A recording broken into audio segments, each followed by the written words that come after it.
El aire en la bodega olía a óxido, a cemento húmedo y a un miedo tan puro que casi podía saborearse, un sabor metálico y amargo que se pegaba al fondo de la garganta. Yo estaba allí, recargado contra una columna de acero carcomida por el salitre, sintiendo el frío del concreto a través de mi camisa. Afuera, la noche de Medellín caía con esa llovizna persistente que lava la sangre de las aceras, pero que nunca limpia las culpas. Adentro, la única luz provenía de dos bombillas desnudas que colgaban del techo altísimo, arrojando sombras largas y danzantes que hacían que los tres hombres arrodillados parecieran demonios suplicantes. Eran sicarios, de eso no cabía duda. Se notaba en la forma en que sus cuerpos, aún temblando, conservaban la memoria de la violencia.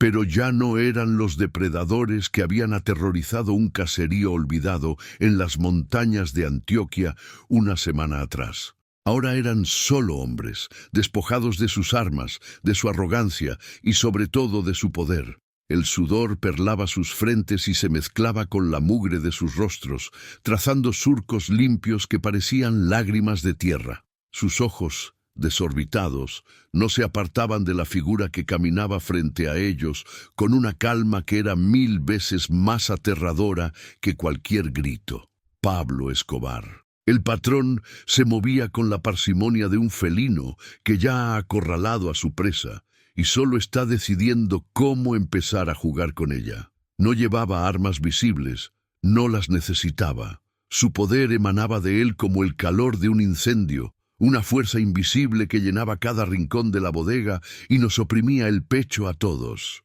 incluso a nosotros, sus hombres de confianza. Llevaba unos pantalones sencillos y una camisa de algodón, pero en ese momento, bajo esa luz mortecina, parecía un rey antiguo, a punto de dictar una sentencia irrevocable. A un lado, dos de mis compañeros, el Negro y Popeye, sostenían los instrumentos del juicio.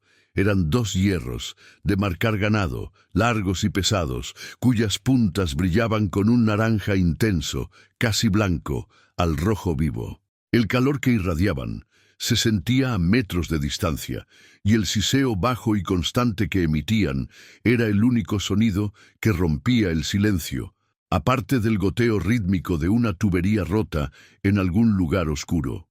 Los 3 hombres de Cali tragaron saliva al unísono, un sonido gutural, el sonido de la esperanza muriendo. Pablo se detuvo. En su mano no sostenía un arma, sino una pequeña fotografía, ya descolorida y con los bordes gastados. Se agachó con una lentitud exasperante hasta que su rostro quedó a la altura del que parecía ser el líder del grupo, un hombre con una cicatriz en la ceja que intentaba, inútilmente, mantener una fachada de dureza.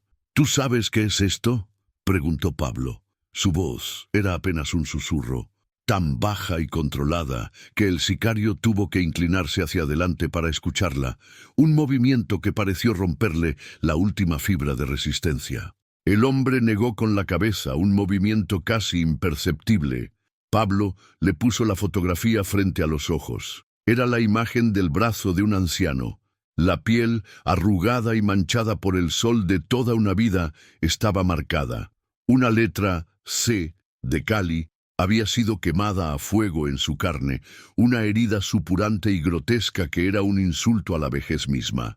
Esto, continuó Pablo, con la misma voz susurrante pero ahora cargada de un veneno helado, es el brazo de Ramiro, un viejo de 80 años que ha trabajado la tierra desde que era un niño, un hombre que nunca le ha hecho daño a nadie, un hombre de mi tierra.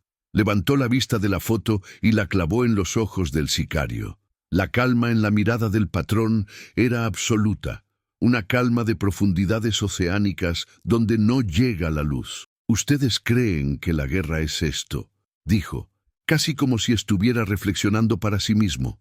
Humillar a un viejo que ya no tiene nada más que sus recuerdos. ¿Esa es la valentía del cartel de Cali?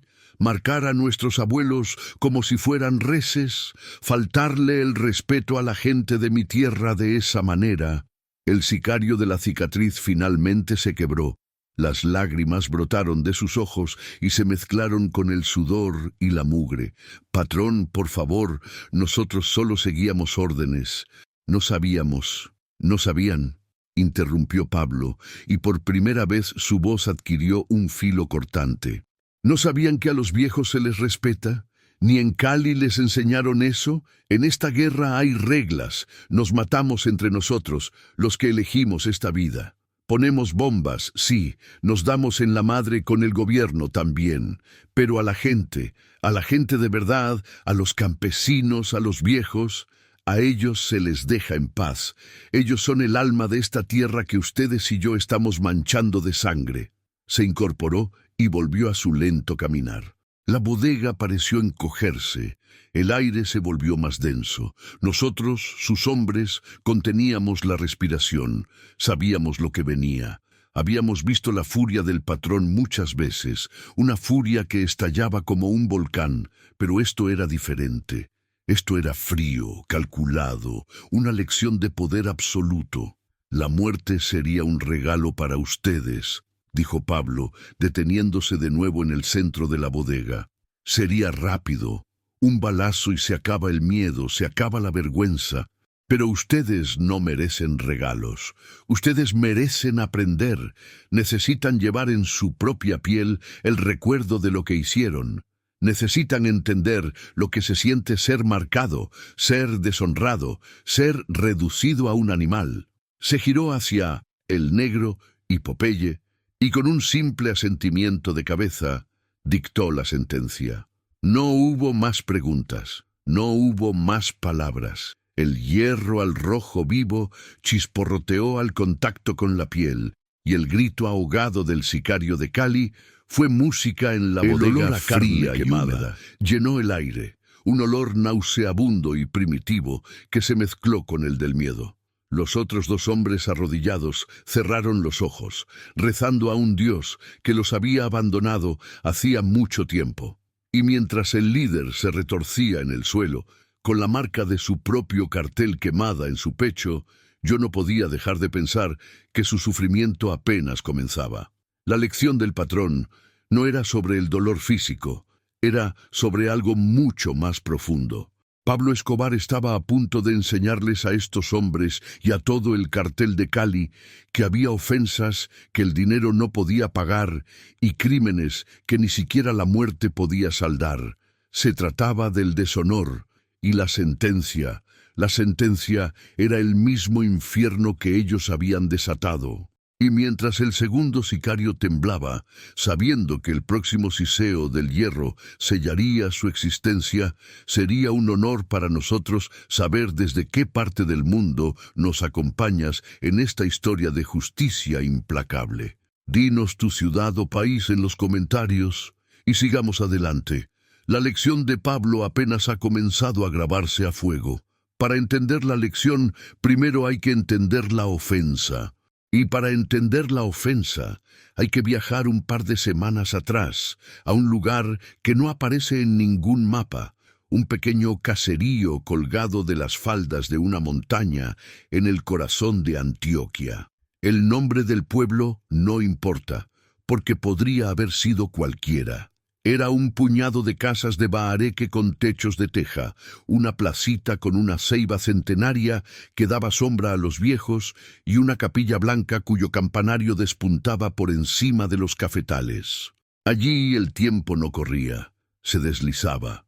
Las horas se medían por el canto de los gallos, la posición del sol y el aroma a café recién colado que flotaba en el aire al amanecer. La vida era un ciclo inmutable de siembras y cosechas, de bautizos y entierros.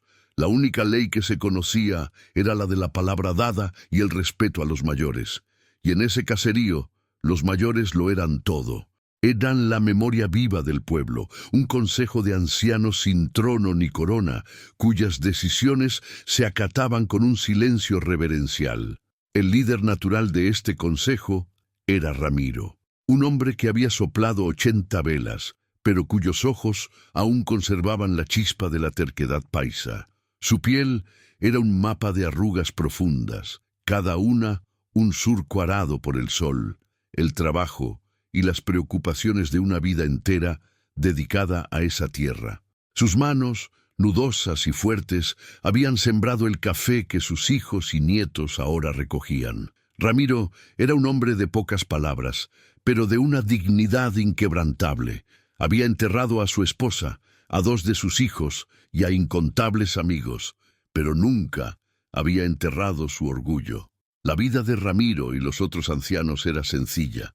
Pasaban sus días sentados en los bancos de la plaza, bajo la sombra de la ceiba, viendo a sus nietos jugar, contando las mismas historias una y otra vez, no porque la memoria les fallara, sino porque en esas repeticiones encontraban el consuelo de un mundo que no cambiaba. Eran los guardianes de un orden antiguo, un bastión de paz en medio de un país que se desangraba en guerras ajenas. La violencia de las ciudades, las bombas de Medellín, la guerra de los carteles. Todo eso eran apenas ecos lejanos, noticias traídas por algún viajero que pasaba por el pueblo cada tantos meses.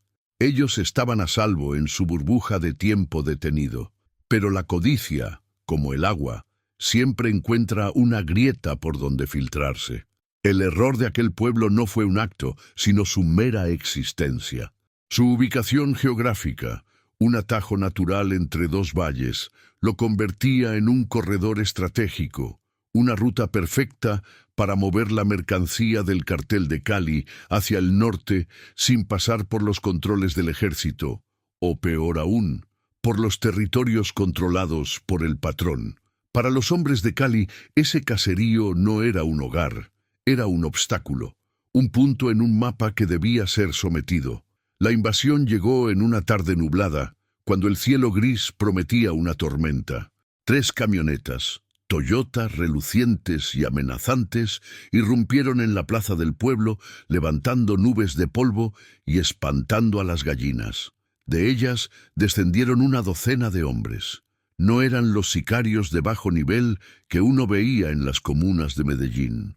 Estos eran diferentes. Llevaban ropa de marca, botas militares impecables y fusiles Galil que parecían extensiones de sus propios cuerpos. Su líder era el hombre de la cicatriz en la ceja. Caminaba con una arrogancia aprendida, la de quien sabe que su única autoridad reside en el cañón de su arma. No pidieron permiso. No negociaron. Se plantaron en el centro de la plaza y anunciaron el nuevo orden. A partir de hoy, este pueblo tiene nuevos dueños, dijo el de la cicatriz, con un acento caleño que sonaba a insulto en esas montañas paisas.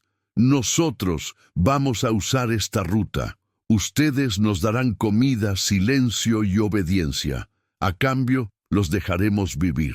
Los habitantes del pueblo, mujeres y niños, se encerraron en sus casas, espiando a través de las rendijas de las ventanas. Solo los viejos, con Ramiro a la cabeza, permanecieron en los bancos de la plaza, inmóviles, como estatuas de un tiempo olvidado. Ramiro se levantó apoyándose en su bastón de Guayacán. Su cuerpo estaba encorvado por los años, pero su mirada era recta. «Jóvenes», comenzó, su voz rasposa pero firme. «Ustedes son bienvenidos a pasar, pero aquí no hay dueños. Esta es nuestra tierra, la tierra de nuestros padres y de nuestros abuelos». El de la cicatriz soltó una carcajada, una risa cruel que rebotó en la fachada de la capilla. «Mire este viejo tan berraco. ¿Y quién nos lo va a impedir? Usted y su ejército de tullidos». El insulto flotó en el aire, denso y pesado. La dignidad era la única moneda que a esos ancianos les quedaba, y acababan de escupírsela en la cara. «No tenemos armas», respondió Ramiro, con una calma que descolocó a los sicarios. «No las necesitamos. Lo único que les pedimos es respeto. Respeto por nuestra paz, respeto por nuestras canas». La palabra respeto pareció encender una furia irracional en el líder de los caleños. Para él, un hombre acostumbrado a que el miedo fuera la única forma de comunicación, la valiente serenidad de aquel anciano era una afrenta intolerable. Tenía que quebrarlos. No bastaba con someterlos, tenía que humillarlos, arrancarles el alma para que nunca más se atrevieran a levantar la cabeza. ¿Respeto? Siseo, les vamos a enseñar lo que es el respeto de Cali. Lo que siguió fue un acto de una brutalidad desmedida, no por la sangre, sino por el veneno de la humillación. A empujones, arrastraron a Ramiro y a otros 4 ancianos al centro de la plaza. Encendieron una fogata con los bancos de madera, donde solían contar sus historias. Mientras el fuego crecía, uno de los hombres sacó de una camioneta los hierros de marcar. El plan era diabólico en su simpleza. No iban a matarlos, iban a despojarlos de su humanidad. Iban a marcarlos como el ganado que eran para ellos. Las mujeres gritaban desde sus casas, los niños lloraban, pero nadie podía hacer nada. El terror era un muro invisible que los mantenía paralizados. El de la cicatriz tomó el primer hierro al rojo vivo. El calor deformaba el aire a su alrededor. Se acercó a Ramiro, quien lo miraba fijamente, sin parpadear, sin derramar una sola lágrima. No le daría esa satisfacción. «Esta es la marca de sus nuevos dueños, viejo hijueputa», gruñó el sicario, y entonces el hierro candente se hundió en la piel arrugada de su brazo. El olor a carne quemada fue un sacrilegio en el aire puro de las montañas. Ramiro no gritó. Apretó la mandíbula con tanta fuerza que un hilo de sangre corrió desde su labio, pero no emitió sonido. Su silencio fue un acto de desafío final. Un grito mudo que resonó más fuerte que cualquier alarido de dolor. Uno por uno, los otros ancianos recibieron la misma marca de la infamia, algunos llorando en silencio, otros maldiciendo entre dientes. Cuando terminaron, los sicarios se subieron a sus camionetas, riendo, celebrando su victoria sobre un puñado de viejos indefensos. Dejaron atrás un pueblo quebrado, una plaza profanada y a 5 hombres cuya piel llevaría para siempre el recuerdo de esa tarde gris. La herida física sanaría, pero la quemadura en el alma, la humillación de ser tratados como animales en su propia tierra, esa era una herida que solo podía ser limpiada con una justicia de otro tipo. No lo sabían entonces, pero con ese acto de crueldad, no solo habían marcado la piel de 5 ancianos, habían firmado su propia sentencia de muerte en el tribunal del hombre más peligroso de Colombia. En el caserío, los días que siguieron a la partida de los caleños estuvieron marcados por un silencio espeso y antinatural. El sonido de las risas de los niños en la plaza se apagó, reemplazado por un temor que se metía por las rendijas de las puertas y se sentaba a la mesa con las familias. Los hombres de Cali no estaban físicamente, pero su sombra era más larga y opresiva que nunca. Patrullaban los caminos de la memoria del pueblo, y el recuerdo de su crueldad era un vigilante implacable. Los 5 ancianos marcados se convirtieron en fantasmas en su propio hogar. Se escondían, no tanto por el dolor de la quemadura, que era tratado con cataplasmas de hierbas y rezos, sino por la vergüenza. La marca en sus brazos era un recordatorio constante de su impotencia, un símbolo ardiente de la profanación de su mundo. Se cubrían con camisas de manga larga a pesar del calor, como si pudieran ocultar la deshonra. Pero la herida más profunda no estaba en la piel. Estaba en la mirada de sus hijos y nietos, una mezcla de lástima y rabia que les pesaba más que 80 años de trabajo. Solo Ramiro se negaba a doblegarse por completo, aunque su cuerpo le dolía y la fiebre de la infección a veces lo hacía delirar. Cada mañana se sentaba en la entrada de su casa con el brazo descubierto, dejando que el sol y el aire tocaran su herida. Era su forma de resistencia, un acto de desafío silencioso contra el miedo que había envenenado a su gente. «Que lo vean todos», le decía a su hija, «que nadie olvide lo que nos hicieron. La vergüenza no es nuestra, es de ellos». Y fue precisamente esa terquedad la que puso en marcha la maquinaria del destino. Un fin de semana, su sobrina nieta, una muchacha llamada Sofía, Subió desde Medellín para traerle unas medicinas y algo de mercado. Sofía era una joven de 20 años, de manos ásperas y mirada cansada, que limpiaba pisos en uno de los edificios más lujosos de El Poblado para mandarles unos pesos a su madre y a sus abuelos. Cuando vio el brazo de su tío abuelo, la marca infectada y el tejido necrosado alrededor, se le heló la sangre en las venas. «Tío, por Dios, ¿qué le pasó?», preguntó con la voz quebrada. Ramiro, con una calma desoladora, le contó todo. La llegada de las camionetas, la arrogancia del hombre de la cicatriz, el desafío en la plaza, el fuego, el hierro, el olor a su propia piel quemándose. Le habló de la humillación, de cómo les habían robado lo único que les quedaba, el respeto. Sofía escuchaba y con cada palabra la tristeza en sus ojos se iba convirtiendo en una rabia sorda y profunda.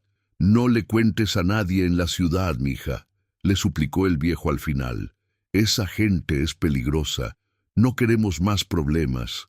Sofía asintió, pero la promesa se le hizo cenizas en la boca. Regresó a Medellín esa misma tarde, con la imagen de la herida de su tío grabada en la mente. La impotencia la ahogaba. En el bus que bajaba serpenteando por la montaña, lloró en silencio, no de tristeza, sino de furia. La injusticia era tan grande, tan desproporcionada, que sentía que le iba a reventar el pecho. Y aquí es donde la historia da un giro. El poder del patrón no se basaba solo en ejércitos de sicarios o en una contabilidad impecable de sus finanzas. Su verdadero poder, el que lo hacía omnipresente, era su red de información.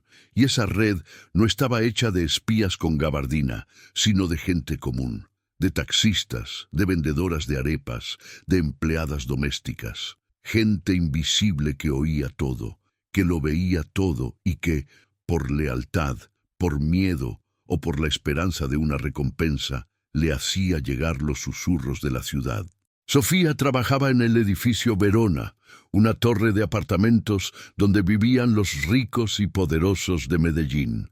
Limpiaba los pisos de mármol y los ventanales que miraban a la ciudad, extendiéndose a sus pies. Uno de esos apartamentos pertenecía a la amante de un hombre al que todos llamaban Chispa, un lugarteniente de nivel medio del patrón, encargado de la seguridad en la zona de El Poblado. Sofía no sabía los detalles, pero sabía que el hombre que visitaba a la señora del 12B en una camioneta blindada era alguien a quien había que temerle. Durante días, Sofía guardó su secreto, carcomiéndole por dentro, pero la rabia era un veneno que necesitaba salir. Una tarde, mientras tomaba un tinto con otra empleada, una mujer mayor llamada Elena se derrumbó. Le contó la historia de su tío, de los viejos marcados como reses por gente de Cali. Elena, una mujer que había visto de todo en sus 60 años, se santiguó. «Ave María, mija, qué salvajada», susurró. «Y lo peor es que no se puede hacer nada. La ley no se mete en esas veredas». «Es que no es justo, Elena», sollozó Sofía. «No es justo que se salgan con la suya. Ese chisme, contado entre dos mujeres invisibles en la cocina de un edificio de lujo, fue la chispa que encendió la pradera». Elena se lo contó a su hijo, que era taxista. El taxista, indignado por la ofensa contra la gente de uno, se lo contó a un pasajero, un conocido suyo que trabajaba como mesero en un restaurante que frecuentaban los hombres del patrón. La historia, como una bola de nieve, fue creciendo y rodando cuesta abajo, de boca en boca, hasta que llegó a los oídos de El Arete, uno de los escoltas personales de Chispa.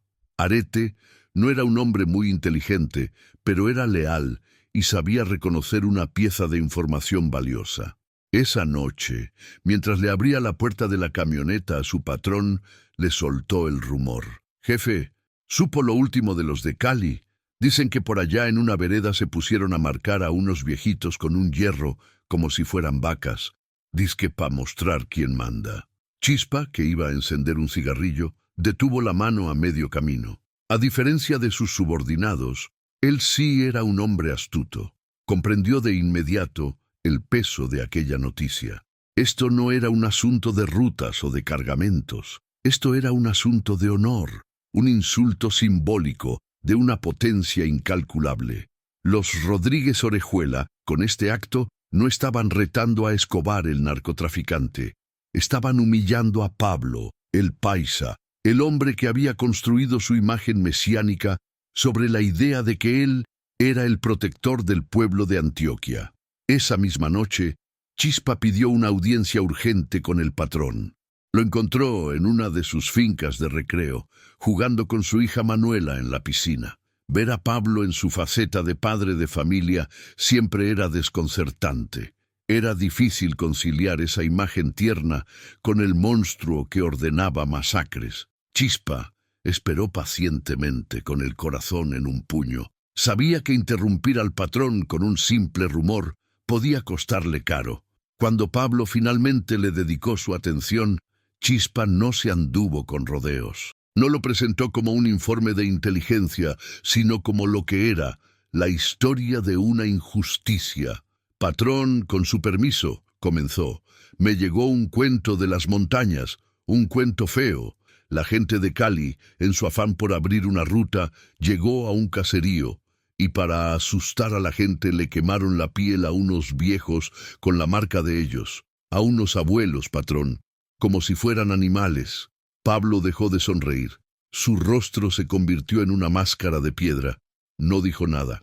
Solo miró a Chispa, y luego su vista se perdió en el horizonte, hacia las montañas verdes de Antioquia que él consideraba su reino personal. En sus ojos, por un instante, se encendió una luz fría y letal. El insulto había llegado a su destino. La historia de Ramiro y su gente había aterrizado en la única corte donde su dolor sería escuchado, y el juez de esa corte estaba a punto de dictar una sentencia que haría temblar a todo el cartel de Cali. La orden de Pablo no fue un grito ni una amenaza. Fue algo mucho peor. Fue un silencio. Después de que Chispa le contó la historia de los ancianos, el patrón se quedó mirando las montañas por un tiempo que pareció eterno. El aire a su alrededor se enfrió, se volvió pesado, como antes de una tormenta eléctrica. Luego se giró hacia Chispa y le dijo dos palabras, con una voz desprovista de toda emoción: «Tráigamelos, vivos». Esa orden, en su simplicidad, era una sentencia de una complejidad aterradora. No se trataba de matar a unos sicarios cualquiera de Cali. Se trataba de encontrar a esos sicarios, los 3 hombres que habían estado en el caserío, los que habían sostenido el hierro, los que habían reído. Pablo no quería venganza, quería justicia poética, y para eso necesitaba a los artistas originales de la ofensa. La cacería comenzó de inmediato y fue una obra maestra de eficiencia y terror. El aparato de inteligencia del patrón, esa vasta red de oídos y ojos que se extendía por todo el país, se activó con un único propósito. No buscaban rutas de coca, ni laboratorios, ni políticos corruptos. Buscaban a un hombre con una cicatriz en la ceja y acento caleño que lideraba un pequeño convoy de 3 camionetas. La primera pista llegó, irónicamente, del miedo que los propios caleños habían sembrado. Uno de los campesinos de un pueblo vecino al caserío de Ramiro, aterrorizado por la presencia de los hombres armados, había anotado la matrícula de una de las camionetas. Era un hombre precavido, de esos que saben que en el campo ver y callar son las claves de la supervivencia, pero anotar puede ser un seguro de vida. Le pasó el dato a su primo, un pequeño tendero en un pueblo más grande, quien a su vez se lo dio a un transportista que le debía un favor a alguien en Medellín. La información, como una corriente subterránea, fluyó hasta llegar a las manos correctas. Con el número de la placa, todo se aceleró. La camioneta estaba registrada a nombre de una empresa fachada en Cali, una importadora de repuestos para carros. En menos de 24 horas, los hombres de Pablo tenían una dirección. Pero el patrón no quería un tiroteo en Cali. Eso era ruidoso, torpe, y le quitaba toda la teatralidad a su lección. Quería capturarlos en su propio territorio, en Antioquia, para dejar claro quién mandaba allí. La paciencia fue el arma principal. Durante una semana, un equipo de vigilancia discreto, compuesto por hombres que podían pasar por simples campesinos, monitoreó la empresa en Cali. Observaron las idas y venidas, identificando patrones, rostros. Confirmaron que el hombre de la cicatriz, a quien apodaban el Caleño, era el jefe de seguridad de esa ruta, y descubrieron su rutina. Una vez por semana, él y sus 2 hombres de confianza viajaban a Antioquia para supervisar el corredor y recoger el dinero de las vacunas que cobraban en los pueblos sometidos. El escenario para la emboscada fue elegido con una precisión quirúrgica, una carretera secundaria y sinuosa que bordeaba un precipicio a unos 50 kilómetros del caserío de Ramiro, un lugar solitario, rodeado de una vegetación tan densa que podía tragarse un ejército entero sin dejar rastro. La operación fue ejecutada con una frialdad escalofriante al anochecer del 8º día. Un camión cargado de plátanos, aparentemente accidentado, bloqueaba la carretera. Cuando la camioneta de El Caleño se detuvo, el infierno se desató en silencio. No hubo un solo disparo. De la maleza surgieron más de 20 hombres, moviéndose con la velocidad y la coordinación de una manada de lobos. Antes de que los sicarios de Cali pudieran siquiera pensar en alcanzar sus armas, las puertas de su vehículo fueron arrancadas, y ellos fueron sacados a rastras. Fueron desarmados, encapuchados y amarrados en menos de un minuto. La operación fue tan limpia que cuando terminaron, el camión de plátanos arrancó milagrosamente y continuó su camino.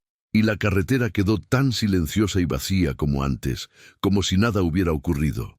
Los únicos rastros eran unas cuantas hojas de plátano en el asfalto y 3 destinos que acababan de ser sellados. Mientras los prisioneros eran transportados en la parte trasera de una furgoneta sin ventanas hacia el corazón de Medellín, en la ciudad se preparaba el teatro de la lección. Yo fui parte de ese equipo. Recibimos la orden de adecuar una vieja bodega abandonada en el barrio Guayabal, cerca del río. Era un lugar perfecto, aislado, con paredes gruesas que ahogarían cualquier grito y un único acceso fácil de controlar. Limpiamos un espacio en el centro, colgamos las 2 bombillas desnudas del techo y trajimos las cadenas que anclaríamos al suelo. Pero la parte más importante del encargo fue la más macabra. Popeye fue el encargado de conseguir los hierros de marcar. No quería cualquier hierro. Se fue a una feria de ganado y compró 3 nuevos con la marca de un trébol de 3 hojas. Luego, con un soplete, modificó uno de ellos hasta darle la forma de una letra C, una réplica exacta, aunque más tosca, de la que los caleños habían usado.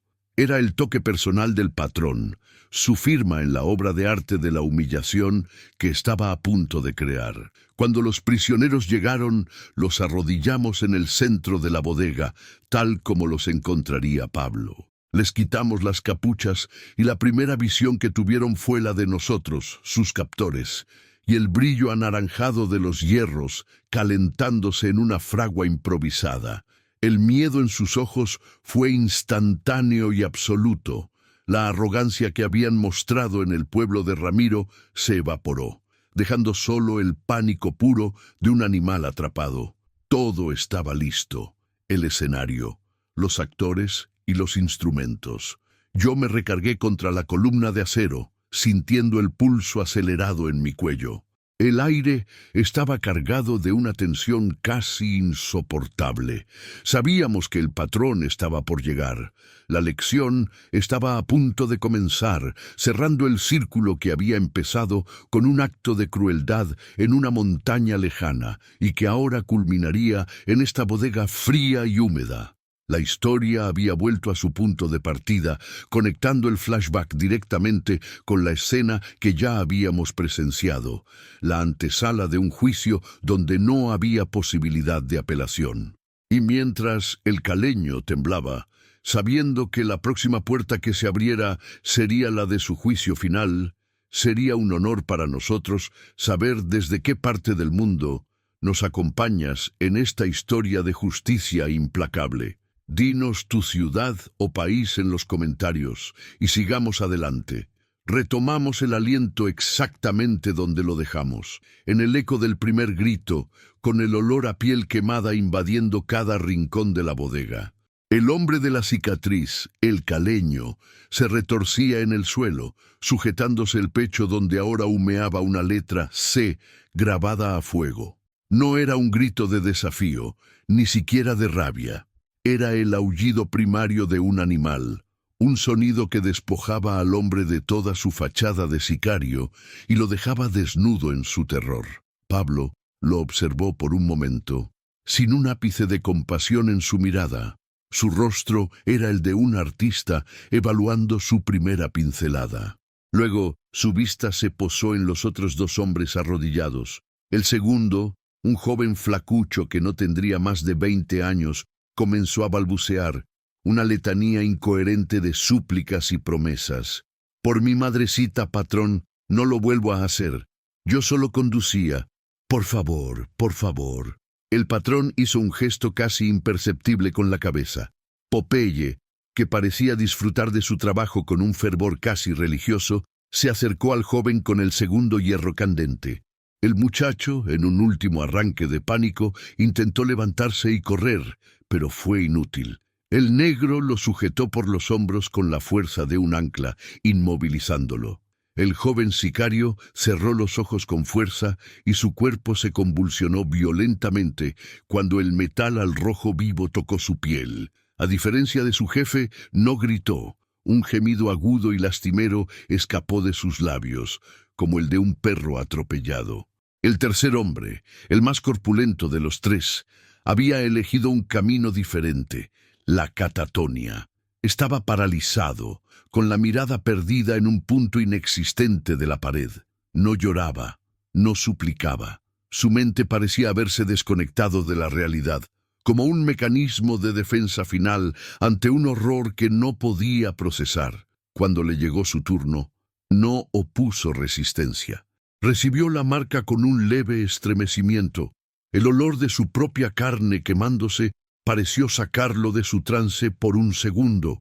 Un destello de comprensión y agonía en sus ojos, antes de volver a sumirse en su vacío protector. Ahora los tres llevaban la marca de Cali en el pecho, 3 recordatorios humeantes de su lealtad, irónicamente infligidos por su mayor enemigo. Pensé por un momento que allí terminaba todo, que los sacarían de la bodega y una ráfaga de metralleta pondría fin a su miseria. Pero yo no conocía todavía la profundidad de la crueldad del patrón, su genio para la tortura psicológica. La marca era solo el prólogo. La verdadera lección apenas comenzaba. Pablo se acercó a un pequeño maletín de cuero que uno de sus hombres había dejado en una mesa. Lo abrió y extrajo 3 fajos de billetes, no muy gruesos, y junto a ellos sacó otro hierro que había estado calentándose en la fragua. Este era diferente. No era una letra.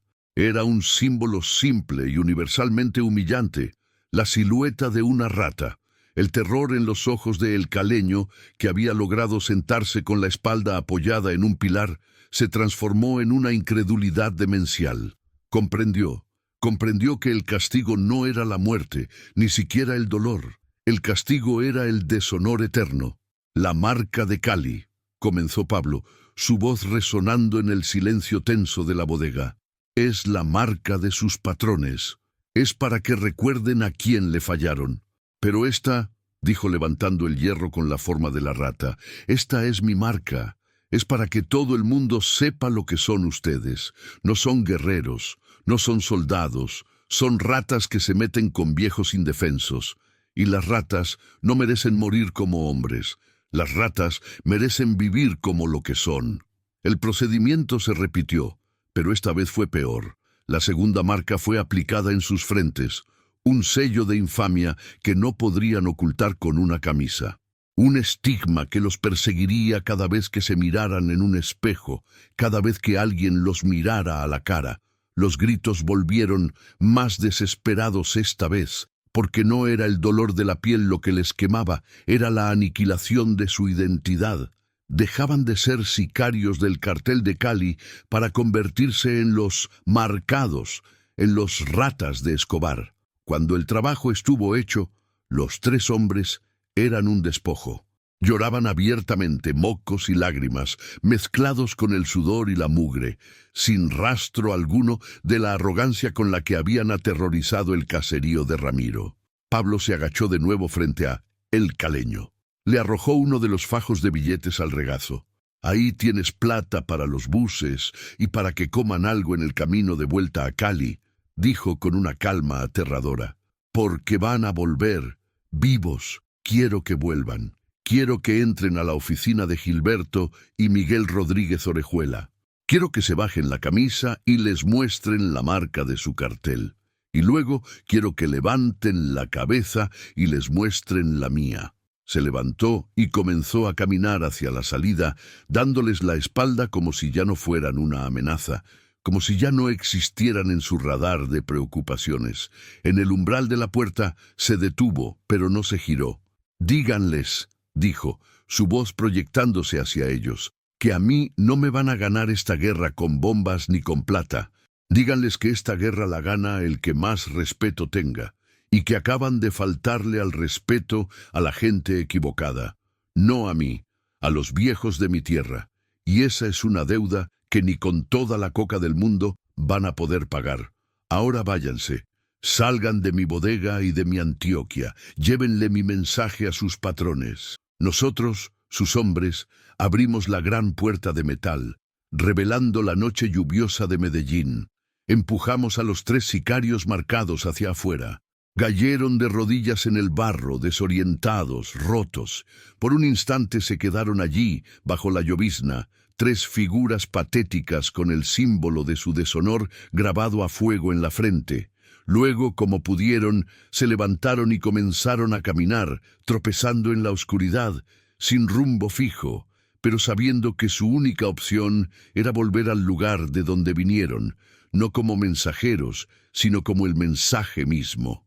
La lección había sido entregada, no con balas, sino con símbolos. Pablo no les había quitado la vida, les había quitado algo mucho más valioso en su mundo, el nombre, el respeto, el honor. Los había convertido en vallas publicitarias andantes de su poder y su crueldad, un recordatorio viviente para todo el cartel de Cali de que había reglas y que el patrón de Antioquia era quien las escribía.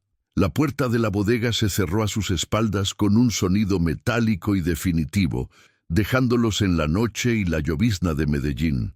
Por un momento, los 3 hombres se quedaron inmóviles en el callejón embarrado, como si el mundo exterior fuera un lugar que ya no entendían. La luz anaranjada de un poste de alumbrado público caía sobre ellos, iluminando sin piedad las marcas rojas y supurantes en sus frentes. Ya no eran sicarios, eran parias, marcados por un hierro que los señalaba como propiedad del deshonor. El caleño, el hombre de la cicatriz, fue el primero en moverse.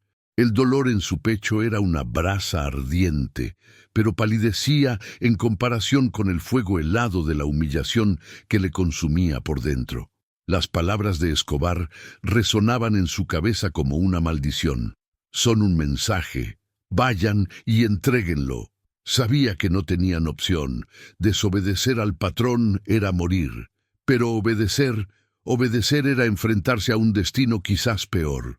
Comenzaron la caminata más larga y amarga de sus vidas. Cada paso por las calles de Medellín era una tortura. La gente que se cruzaba con ellos en la noche apartaba la mirada, no con el miedo respetuoso que estaban acostumbrados a inspirar, sino con una mezcla de asco y curiosidad morbosa. Eran un espectáculo grotesco. 3 hombres sucios y heridos, con la marca de una rata en la frente. En el mundo de la noche, donde los símbolos lo son todo, ellos se habían convertido en el peor de los presagios. Llegaron al terminal de transportes al amanecer. El bullicio de la gente que viajaba, las familias, los vendedores ambulantes, todo parecía pertenecer a un universo del que ellos habían sido expulsados para siempre. Compraron 3 pasajes para Cali en la última fila del bus, pagando con los billetes que Escobar les había arrojado como limosna. El viaje en autobús fue un infierno de 9 horas. 9 horas sentados con la cabeza gacha, sintiendo las miradas de los otros pasajeros clavadas en sus nucas. Escuchaban los susurros. Veían cómo las madres abrazaban a sus hijos cuando pasaban por el pasillo para ir al baño. Una vez, el joven sicario, el que había suplicado por su madre, se quitó la gorra que llevaba para secarse el sudor, olvidando por un segundo la marca en su frente. Una niña que estaba en el asiento de adelante lo vio y soltó un grito señalándolo. «¡Mamá! ¡Ese señor tiene un dibujo feo!». La madre la jaló bruscamente y la escondió contra su pecho, lanzándole al sicario una mirada de puro odio. El joven se hundió en su asiento con el rostro enrojecido, deseando que la tierra se lo tragara. El caleño no sentía lástima por él. No sentía nada más que un vacío gélido. Su mente era una calculadora fría tratando de procesar su nueva realidad. Había perdido el respeto, que era la moneda de su reino. Había perdido el miedo que proyectaba, que era su escudo. Sin eso, ¿qué era él? Un hombre con una cicatriz, una quemadura en el pecho y una rata en la frente. Un chiste andante. Un trofeo de guerra de Pablo Escobar. Entendió la genialidad diabólica del patrón. Matarlos habría sido un acto de guerra. Devolverlos así, vivos y marcados, era un acto de desprecio. Era una burla que los hermanos Rodríguez Orejuela no podrían ignorar ni vengar fácilmente. ¿Cómo declararle la guerra a alguien por no haber matado a tus hombres? Llegaron a Cali al anochecer. La ciudad, su ciudad, el lugar donde eran temidos y respetados, los recibió con la misma indiferencia hostil que Medellín. El aire caliente y el olor a caña de azúcar no les trajeron ningún consuelo. Eran extraños en su propia tierra. Sabían que no podían ir a sus casas, no podían enfrentarse a sus mujeres, a sus hijos, con esa marca de la infamia en la cara. Después de mucho dudar, se dirigieron a una oficina de seguridad que servía de fachada para las operaciones del cartel en el centro de la ciudad. El hombre que los recibió en la puerta, un sicario que los conocía de toda la vida, se les quedó mirando con la boca abierta. La incredulidad en sus ojos rápidamente dio paso a una mueca de desprecio.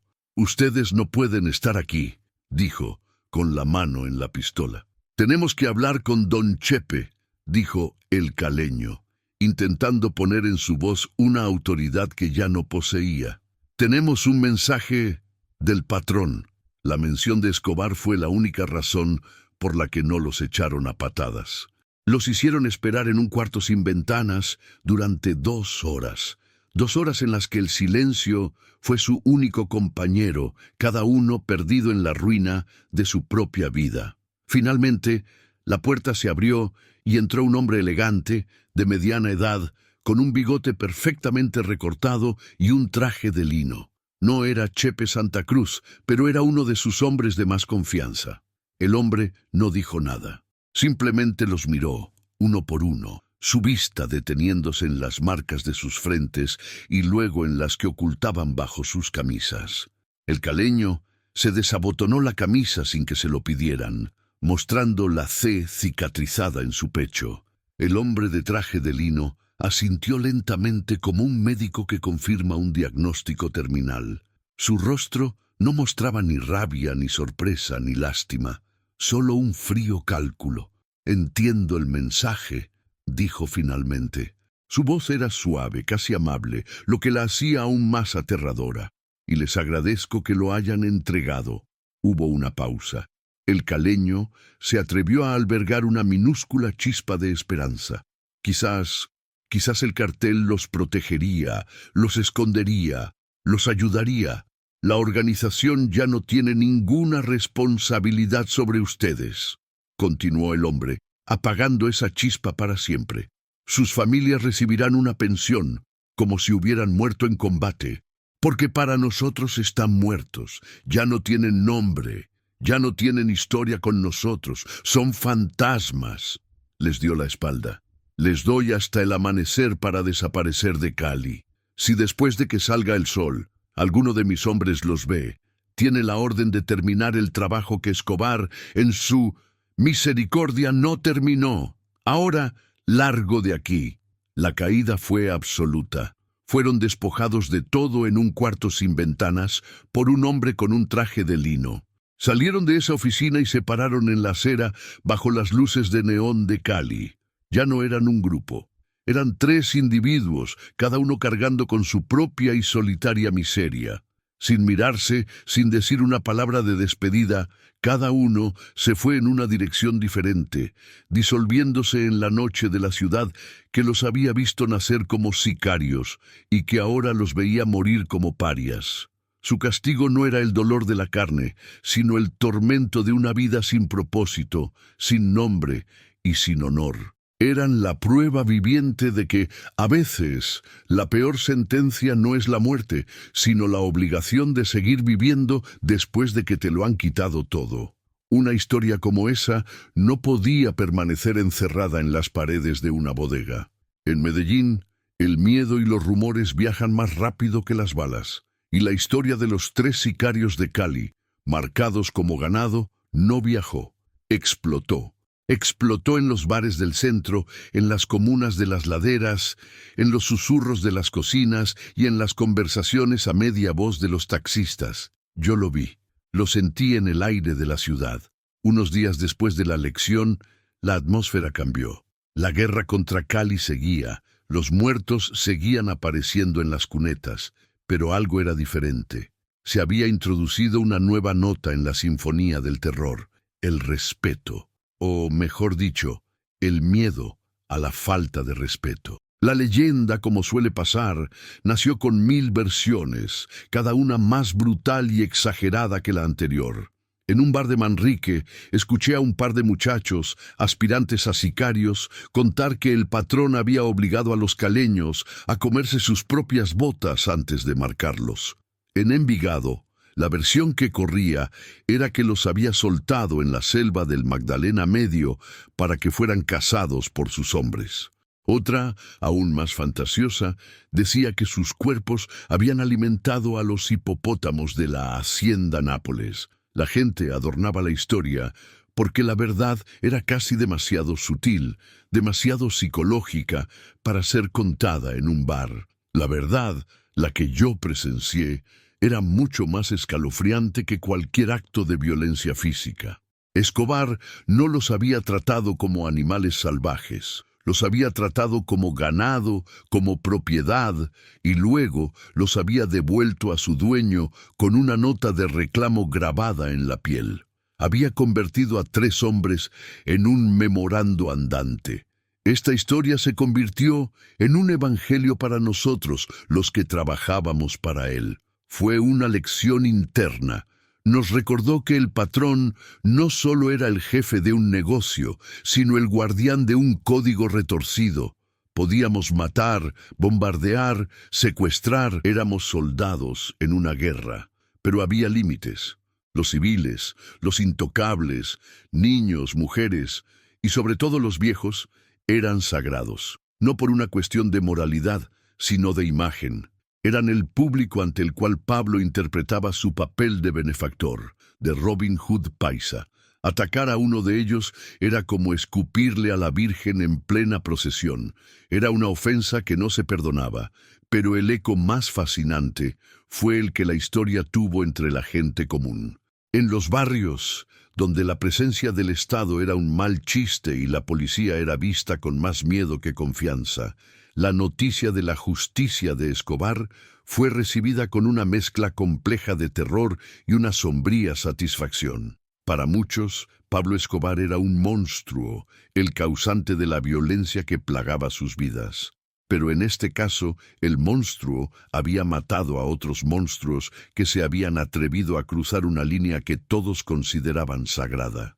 «Ave María, qué pesar de esos muchachos», escuché decir a una señora en la plaza de mercado, «pero con los abuelos no se mete nadie, a los viejos se les respeta, carajo».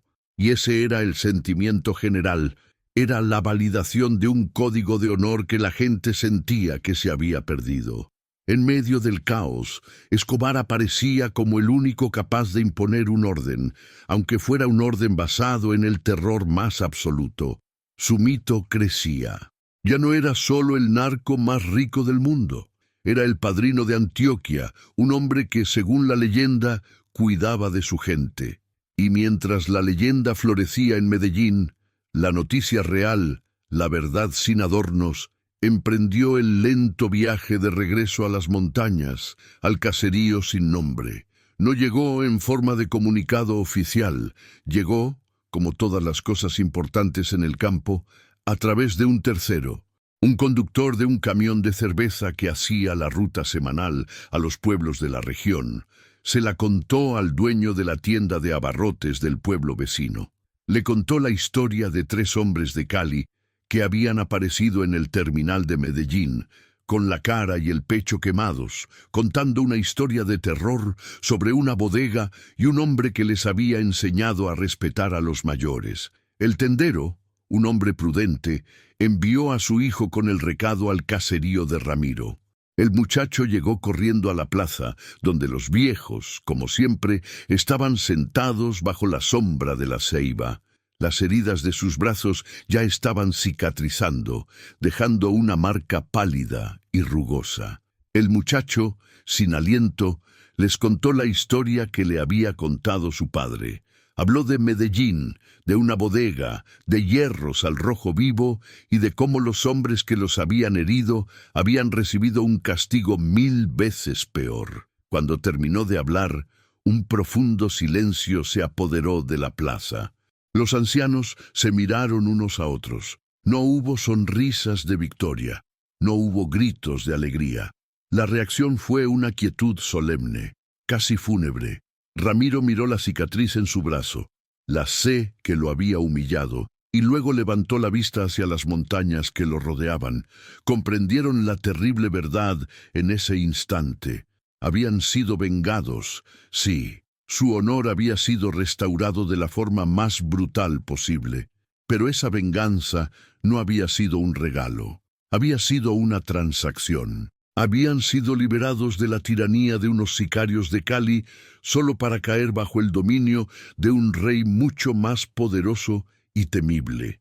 Su pueblo ya no era anónimo, ahora estaba en el mapa de Pablo Escobar. Eran la gente del patrón. Estaban bajo su protección, y la protección de un hombre como Escobar era una jaula de oro.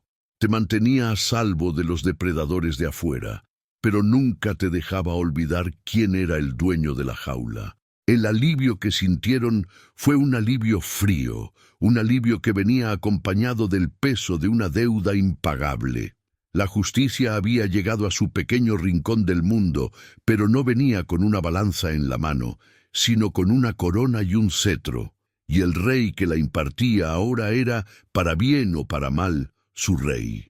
En el caserío de Ramiro, la noticia de la venganza del patrón se asentó como una capa de ceniza fina sobre el paisaje. Trajo consigo un silencio profundo, pero ya no era el silencio del miedo a los hombres de Cali. Era un silencio más complejo, cargado de asombro, de alivio y de una nueva e indefinible inquietud. La amenaza externa había sido aniquilada de una forma tan rotunda que parecía imposible que alguien más se atreviera a perturbar su paz. Sin embargo, los habitantes del pueblo sentían que habían cambiado una jaula visible por una invisible, mucho más grande y, quizás, mucho más segura. La vida comenzó a retomar su ritmo, pero con una nueva cadencia. Los ancianos volvieron a sentarse en la plaza bajo la ceiba centenaria, pero sus conversaciones eran más quedas. Sus miradas a menudo se perdían en el camino polvoriento que conectaba el pueblo con el mundo exterior, como si esperaran algo, aunque no supieran exactamente el qué. Sabían que la historia no había terminado. Un hombre como Pablo Escobar no impartía una justicia tan espectacular por pura bondad. Su generosidad, al igual que su crueldad, siempre tenía un propósito. La respuesta a sus expectativas no tardó en llegar. Una mañana, el rugido de motores pesados despertó al pueblo. No eran las 3 camionetas amenazantes de los caleños, sino una caravana de 4 camiones grandes, cargados hasta los topes, que maniobraban con dificultad por las estrechas calles del caserío. El pánico inicial fue sofocado rápidamente. Los hombres que descendieron no eran sicarios. Eran obreros con las manos encallecidas, un ingeniero con planos bajo el brazo y un par de hombres de rostro adusto y pistola al cinto que supervisaban la operación con una eficiencia silenciosa. Los camiones traían cemento, ladrillos, varillas de acero, tejas nuevas, bultos de comida y cajas de medicinas. Un hombre joven, que se presentó como médico, montó una pequeña clínica improvisada en la sacristía de la capilla y comenzó a atender a los ancianos, limpiando y curando sus quemaduras con un cuidado profesional que jamás habían conocido. La gente del pueblo observaba, atónita y desconfiada. No entendían qué estaba pasando. Nadie les pedía nada. Nadie les daba órdenes. Los obreros simplemente se pusieron a trabajar con una disciplina asombrosa. Empezaron por la plaza, el corazón herido de la comunidad. Arrancaron los restos quemados de los viejos bancos y los reemplazaron por unos nuevos, de madera maciza y recién barnizada. Luego, un grupo comenzó a reparar la fachada de la capilla, que llevaba años descuidada, mientras otro descargaba los materiales para levantar una pequeña construcción en un lote baldío junto a la plaza. Ramiro observaba todo desde el umbral de su puerta. Su brazo ya no le dolía, pero la cicatriz, pálida y arrugada, le ardía con una comezón fantasmal. Veía a esos hombres trabajando bajo el sol, reconstruyendo su mundo, y una lucha se libraba en su interior. Una parte de él, la más pragmática, sentía una oleada de gratitud.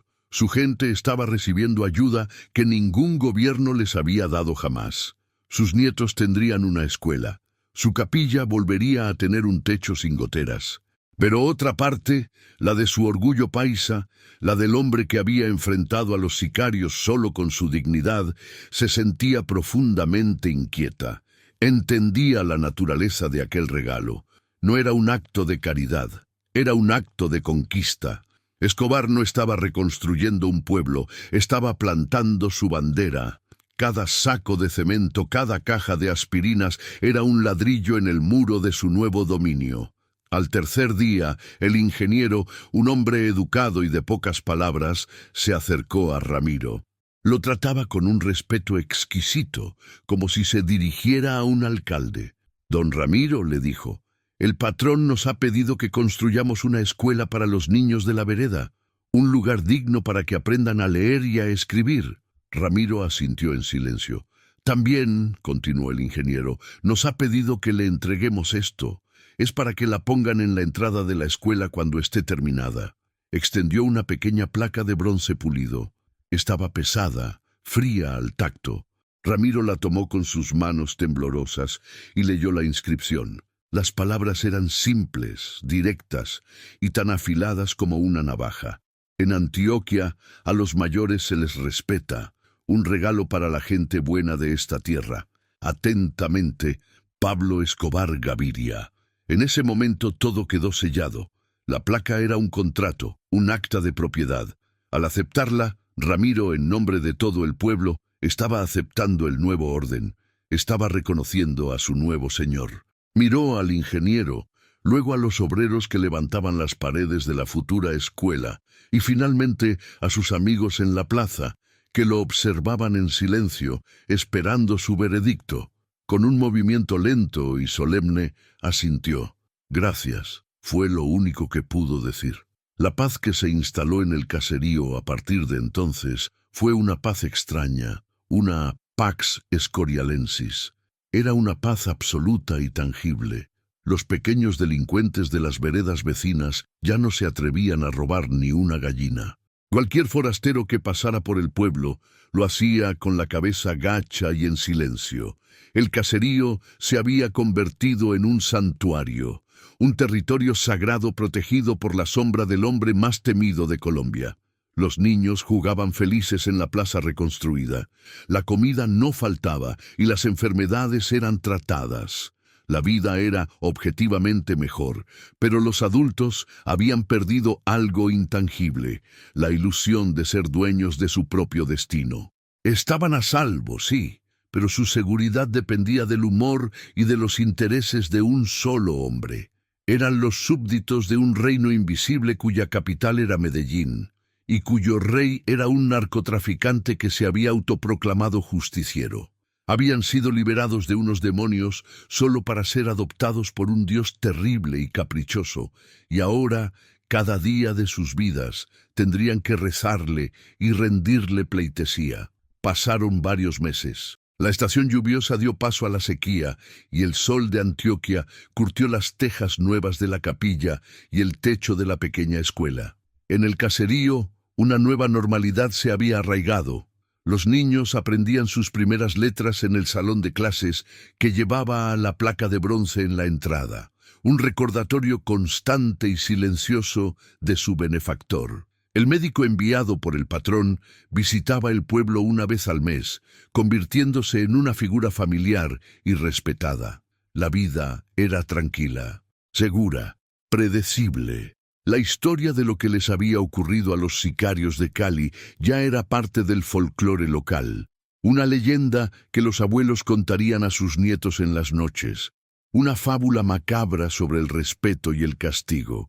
Ramiro y los otros ancianos ya no ocultaban las cicatrices en sus brazos. Se habían convertido en un símbolo de estatus, una marca de distinción. Eran los hombres que habían sufrido una gran injusticia y por quienes el mismísimo patrón de Medellín había desatado su furia justiciera. Se sentían a la vez orgullosos y prisioneros de esa historia. Y Pablo, ¿qué fue de Pablo en todo esto?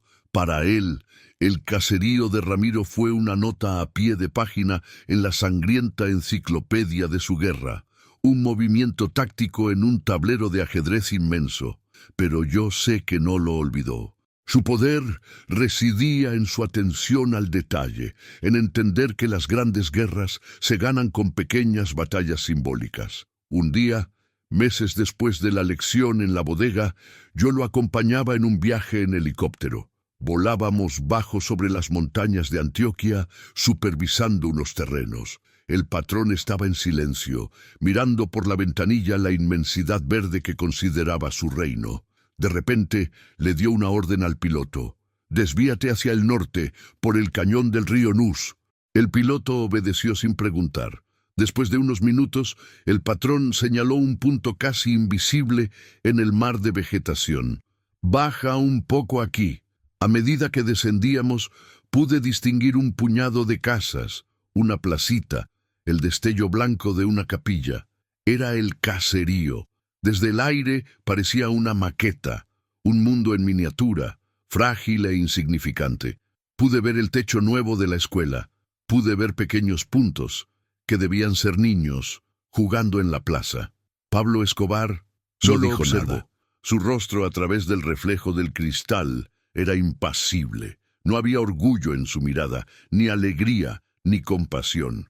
Había algo más frío, más profundo, la mirada de un dueño, la mirada de un agricultor que contempla su cosecha, una cosecha de miedo, lealtad y poder. Observó su obra por no más de un minuto, un dios fugaz en una máquina de acero, y luego, con un simple gesto, le indicó al piloto que podíamos seguir. El caserío volvió a encogerse bajo nosotros hasta desaparecer de nuevo en la inmensidad de la montaña.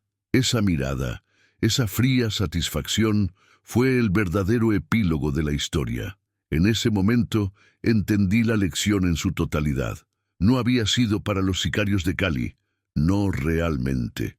Tampoco había sido para los ancianos del pueblo. La lección había sido para todo el mundo, para nosotros, sus hombres, para sus enemigos y para la gente de Antioquia. Era una demostración de poder absoluto, una obra de teatro cuyo mensaje era: nada en esta tierra ocurre sin que yo lo sepa, nadie sufre sin que yo lo permita, nadie imparte justicia sino yo. La historia de los ancianos marcados se convirtió en una de sus piezas de propaganda más efectivas. Le dio lo que el dinero no podía comprar: legitimidad a los ojos de los desposeídos. El que había inundado el mundo de veneno y llenado Colombia de huérfanos, se convertía a través de historias como esta en el único garante del orden, en el único que defendía los códigos de honor que la gente sencilla entendía.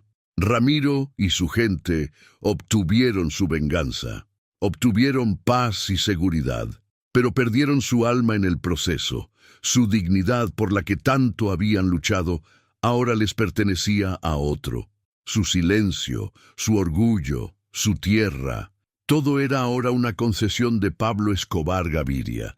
Vivirían el resto de sus días sabiendo que su seguridad no era un derecho, sino un regalo de un hombre cuya bondad era tan peligrosa y volátil como su furia. Yo estuve en esa bodega. Vi el miedo en los ojos de los sicarios y vi el fuego en los hierros de marcar. Pero la imagen más aterradora de toda esta historia no es esa.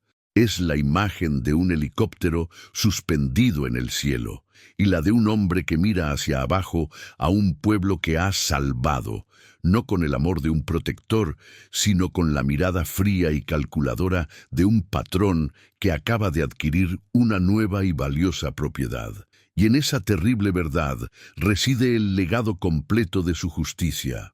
Una justicia que liberaba de la jaula pequeña solo para encerrarte para siempre en la inmensidad de su propio zoológico personal. ¿Qué opinas de la justicia por mano propia cuando el sistema falla? La historia de Ramiro y la venganza de Escobar nos muestra un lado complejo y oscuro de esta pregunta. ¿Fue un acto de justicia o una simple jugada de poder? Déjanos tu opinión en los comentarios. Nos encantaría leer lo que piensas. Y si estas crónicas desde el corazón del imperio de Escobar te atrapan, no olvides suscribirte y activar las notificaciones. Hay muchas más lecciones del patrón esperando ser contadas.